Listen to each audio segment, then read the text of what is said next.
Are we live? Yep. No one's on here. Shavua Tov. A good Tavach, a good week. A good week.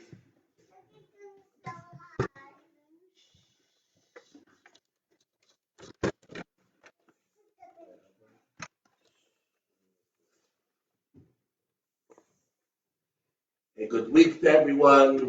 We hope that we all had a beautiful Shabbos, as we had with the family together in a special spirit of unity, disconnected from all electronics and everything else that can disturb us from the outside, and a chance to reconnect to Hashem, to each other, to our Judaism, uplifting.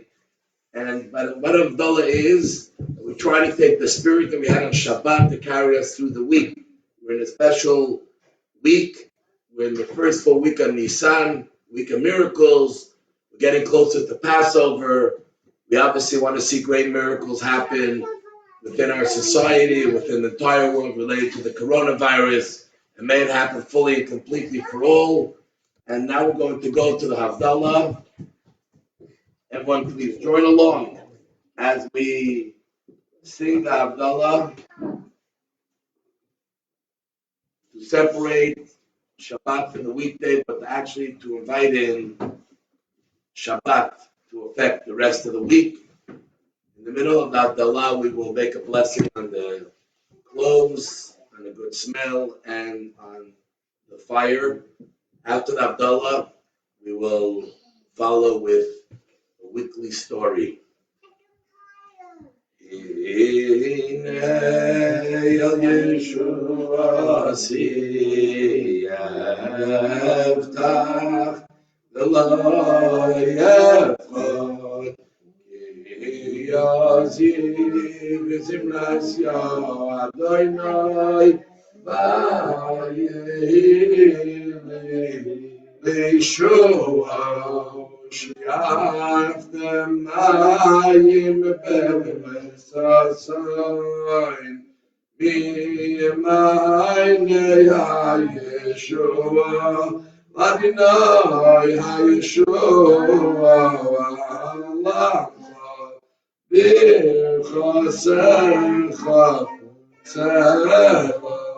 Adonai tzva'isi imanu mizgav lanu elihei Yaakov sela Adonai tzva'is ashrei yodam v'yitei abach Adonai Yishiyah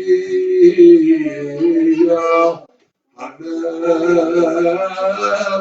Yaneinu ve'yaykareinu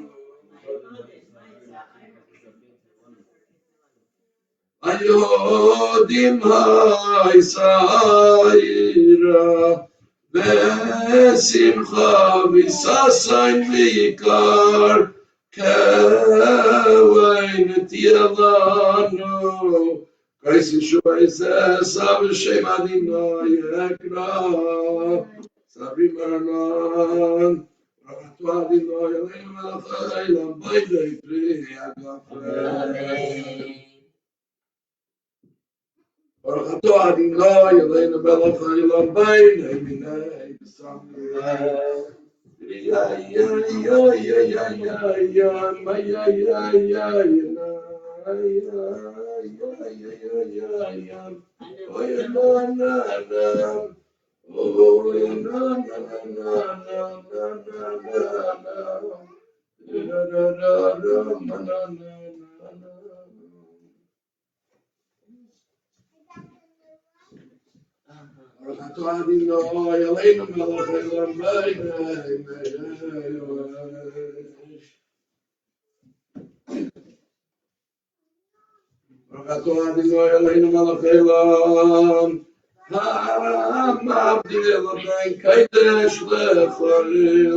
Ve'ner lechoishev ben Yisrael ha'amim and Yo'oi Mashvi l'sheshes yimei ha'maseh Baruch atah Adonai ha'ma'avdi l'beinu kodesh lechoishev.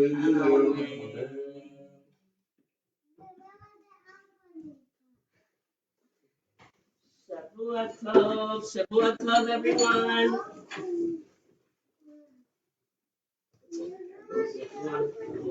Shabbat Tov, and as the custom, we dip our fingers in the spilled wine that we extinguish the flame of the candle.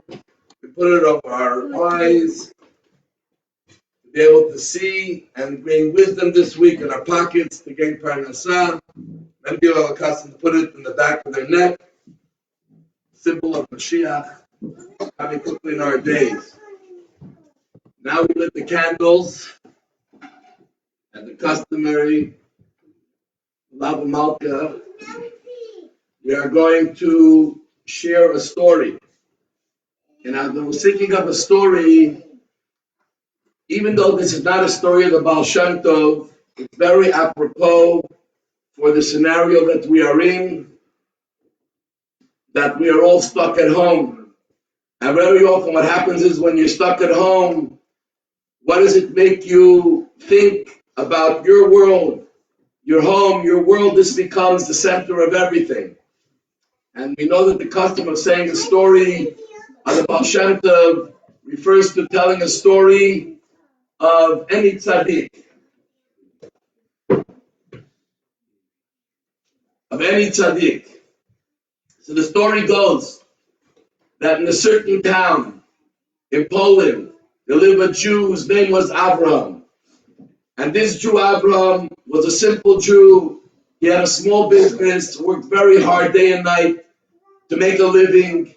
And he made a little bit of a living and enough that he was able to even invite guests into his home. And everyone knew that his home was open all the time for guests and people to come and to feel comfortable. And he took care of everyone individually. And he smiled and he fed them the best he could. And they all felt comfortable and very welcome.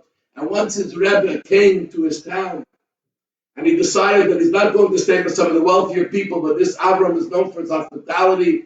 And the Rebbe asked if he could stay with him, and he was so pleased and honored, and he made him feel so comfortable. And the Rebbe watched how he took care of his guests with hospitality known from Abraham, where everyone felt so comfortable and wanted to be there. No one felt as if they are looked down upon, as if they're poor. When they walked in, they all felt as if they're wealthy themselves.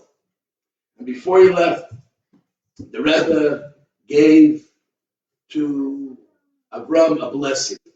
And he said, I want to give you a blessing that you will be able to continue to do this hospitality, but with great wealth. And the Rebbe left. Very short after, things started to change for Avram in his business, his store. More customers came in, and they were buying more stuff.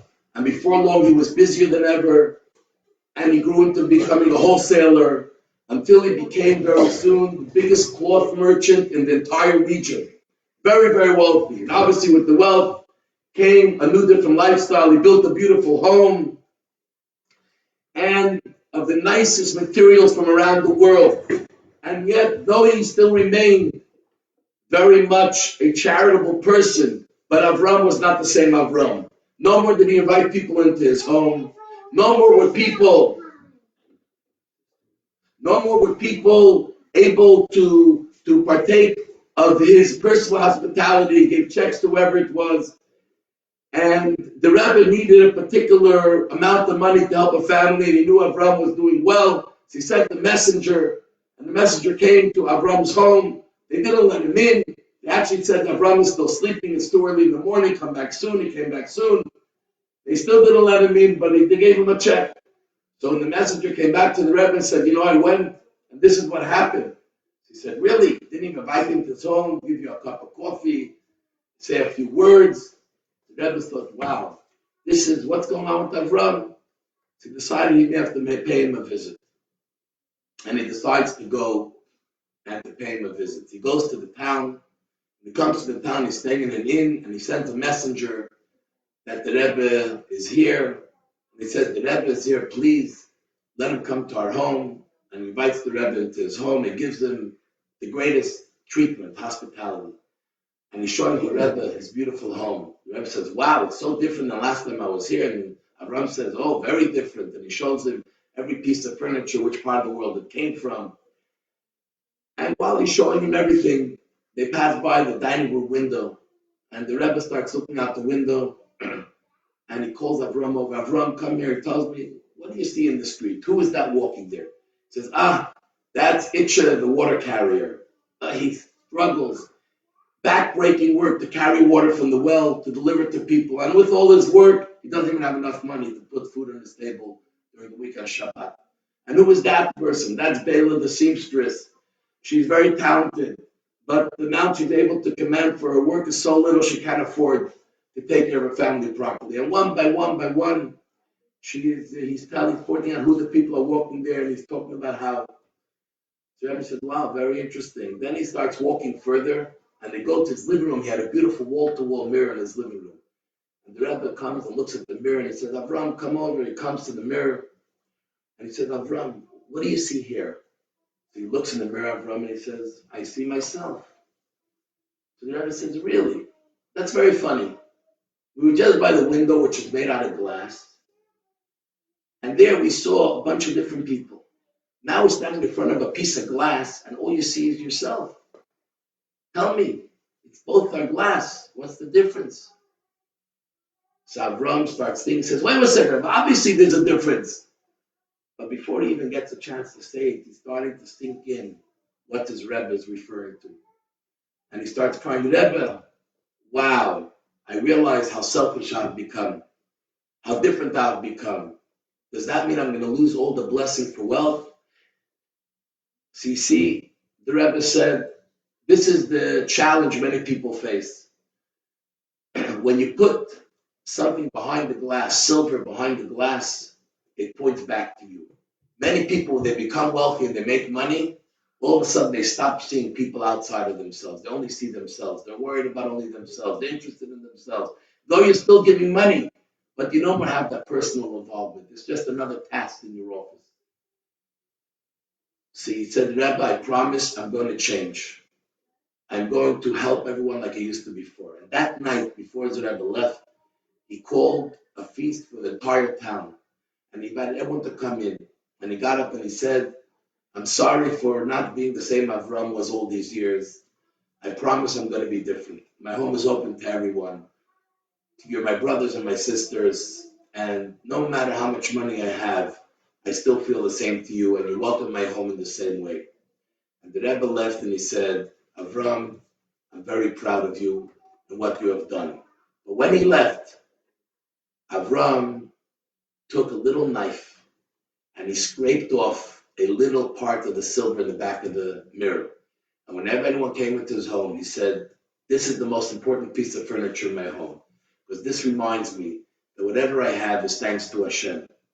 And even though we are in our homes, the lesson from the story for us is, let's not create silver around our homes. Let's not become the focus only on ourselves. Let the focus be, even while we're at home, to be like the window pane where we can still see outside. We're still connected with people outside. We're still caring for people outside. We're still one community. We're still one group of people. And may God help that very soon we shall all be able to physically be together as well and celebrate them always. So I want to wish you all a Shavua Tov, a great week. Join us, please, in the many things we have in Chabad, on the Zoom room and on Facebook Live, the prayers we have every morning, and the inspirational classes, and other classes, and the cooking class, and the pre-Pesach classes, and many things, more things that will come up, and the matzah we'll be giving. We're here for you, and we are sure you're here for us as well, and all of us together. Shavua Tov.